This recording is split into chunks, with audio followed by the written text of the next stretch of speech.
मारूफ लिखारी और कई किताबों के मुसन्निफ मोहम्मद हनीफ ने कहा है कि वजीर आजम शहबाज शरीफ ने शर्मुल शेख में ट्रंप के साथ खड़े होकर अपनी 5.5 मिनट की तकरीर में जो कर दिखाया वो एक शाहकार फनपारा था।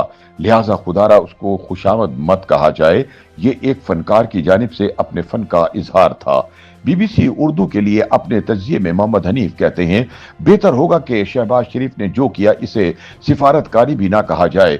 उनके फन के इस मुजाहिरे को बच्चे स्कूलों में देखा करेंगे, उस सरकारी अफसरान के ट्रेनिंग स्कूलों में सिलेबस में शामिल होगा, इसकी आर्ट गैलरीज में नुमाइश होगी। उनका कहना है कि अगर आपका ख्याल है मैं मुबालगा आराई कर रहा हूं तो दोबारा सोचें कि मुबालगा आराई वो कर रहे थे या मैं। अगर यकीन नहीं आता तो शहबाज शरीफ और ट्रंप वाली वीडियो दोबारा देखें। मैंने रिवाइंड करके देखी, आवाज बंद करके देखी, फिर एक 11 साला बच्चे को दिखाई, वो भी मबहूत होकर चाचू शहबाज को सुनता रहा। कभी मेरी तरफ देखे, कभी शहबाज शरीफ और सदर ट्रंप की जोड़ी की तरफ देखे और हैरत के साथ सर हिलाता जाए। ये होता है फन, इसे कहते हैं फनकार। मोहम्मद हनीफ कहते हैं कि बंद कमरों में हर कोई छोटी छोटी खुशामद कर लेता है। पब्लिक फोरम पर नपे तुले अंदाज में सिपासनामे पेश किए जाते हैं, लेकिन फनकार का असली इम्तिहान उसी वक्त होता है जब स्टेज बड़ा हो और सुर संगीत को समझने वाले सामने बैठे हों। गजा में 2 साल की खून आशाम तबाही के बाद सदर ट्रंप अमन मुआहदे का मेला सजाते हैं और दुनिया में मसला कोई भी हो, सदर ट्रंप उसका हल ऐसे ही ढूंढते हैं कि हर चीज उनकी जात के गिर्द घूमे। जैसा आज मेरे मुन्ने की सालगिरह है, शर्मुल शेख में बादशाह बैठे हैं, शहजादे, तुर्की के मर्द आहन, मिस्र के डिक्टेटर, बरतानिया, फ्रांस, इटली के मुंतखब हुक्मरान, लेकिन इस दरबार में उनको कोई नहीं भाता। वो पहले अपने favourite field marshal general Asim Munir को याद करते हैं और फिर हमारे वजीर आजम शहबाज शरीफ से मुखातिब होकर कहते हैं कि जो खूबसूरत बातें तुमने मुझसे पहले की थी अब जरा दोबारा सुनाओ। मोहम्मद हनीफ का कहना है कि अगर ये सीन किसी फिल्म में होता तो वहां वायलिन बजने लगते, गुलाब के फूलों की डालियां एक दूसरे की तरफ झुकने लगती, राजो नियाज की बातें फिर भरी महफिल में कहने पर शायद महबूब शर्मा जाता।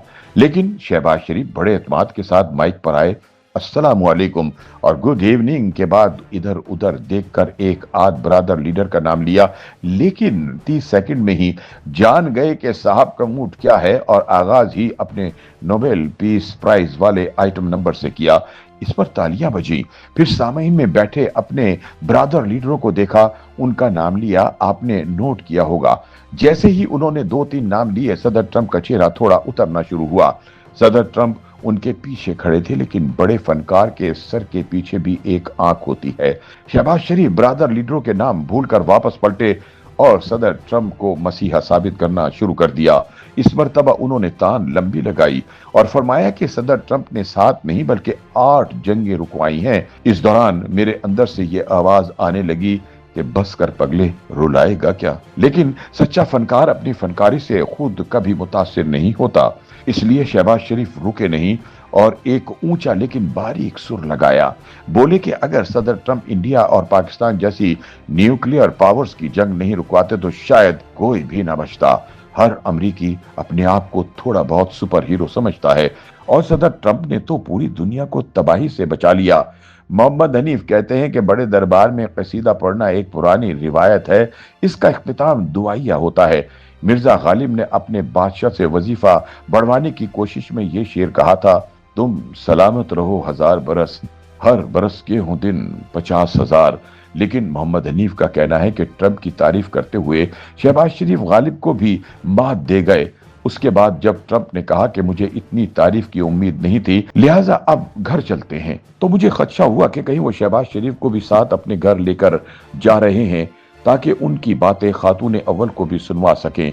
लेकिन शहबाज शरीफ को लौटकर घर आना था, 100 आ गए। चुनाचे ट्रंप के फेवरेट फील्ड मार्शल तो घर ही बैठे थे और कुछ तारीफ उनकी करना भी जरूरी थी। YouTube पर गूगली न्यूज देखने के लिए youtube.com की सर्च बार में गूगली न्यूज टीवी टाइप करें। गूगली न्यूज के पेज पर सुर्ख रंग के सब्सक्रिप्शन वाले बटन पर क्लिक करना ना भूलिए। YouTube पेज पर अपलोड होने वाली वीडियोस से बाखबर रहने के लिए बेल आइकन पर क्लिक कीजिए। आपको हर नई वीडियो के बारे में नोटिफिकेशन मौसूल हो जाएगा।